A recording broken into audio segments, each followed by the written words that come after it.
lang sabihin ko sa'yo, Tita Mel, ano yung binaban ko, maraming may utang sa akin.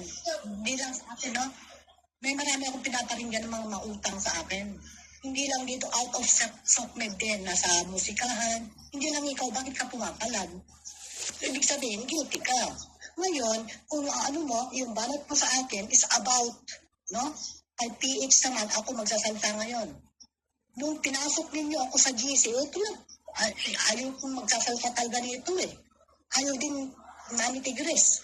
Nailabas ko itong mga to. Hindi ko naman sinabi ayaw na yung Mami Tigres. Ayaw ko talaga. Kasi nag-uusap kami, matinuan. Pero ikaw, pag gusto mo na ganitong laban, lalabas ko, sino ba ang totoo? Ha? Nagsabi na yung warrant of arrest. Nakiusap, arrest battles, tsaka sa akin, na ipahuli natin yan si Bilmon. Di ba ikaw yun?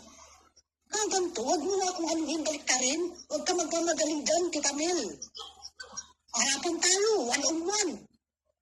Ha? Huwag mo akong gagalitin. Sinasabi ko nga, hanggat alam ko kung ano yung tama at mali, paglalaban ko kung anong tama. Ikaw, hindi ka na nga tama. Wala ka na sa wisyo eh. Nandyan ka pa. Tapos ako pagpabalangatan mo, ano ka dito? O, dalawa lang tayo. Walang makikialam.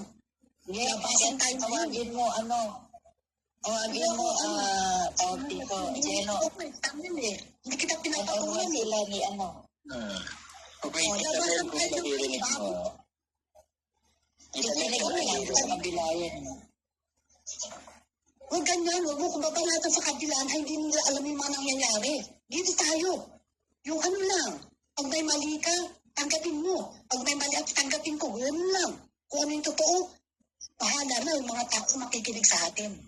Yun yun. Halika dito. Ako nga ba, binabanatan din yan, sige.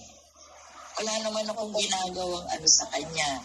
Kumbaga, Hindi mo naman po alam kung sino wala naman akong pakialam doon. Yes. Sa akin lang po, bakit ako mo? Ikaw nga may kasalanan, di ba? Ikaw nga gusto magpahuli kay Bilmon.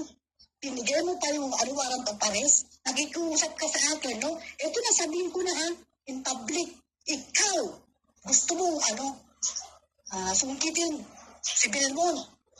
Binigay mo sa akin yung warrant of arrest, pasa ko kay Res Bikers. Sabi ko kay Res Bikers, ko yan eh. Natatandaan mo yun, Tita Mel?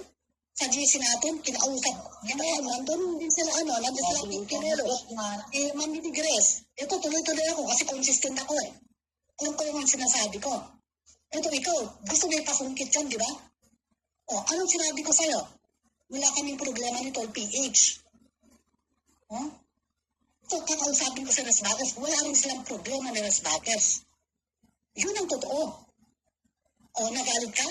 Hindi naman ka nagalit, hindi ka nagalit sa akin noon. Pero now, lumalabas sa'yo, alam mo kasi, Tita Mel, pag kumakampi ka sa mga tao na nang balahura sa'yo, negative ka na. Lalabas at lalabas ang katotohanan dito.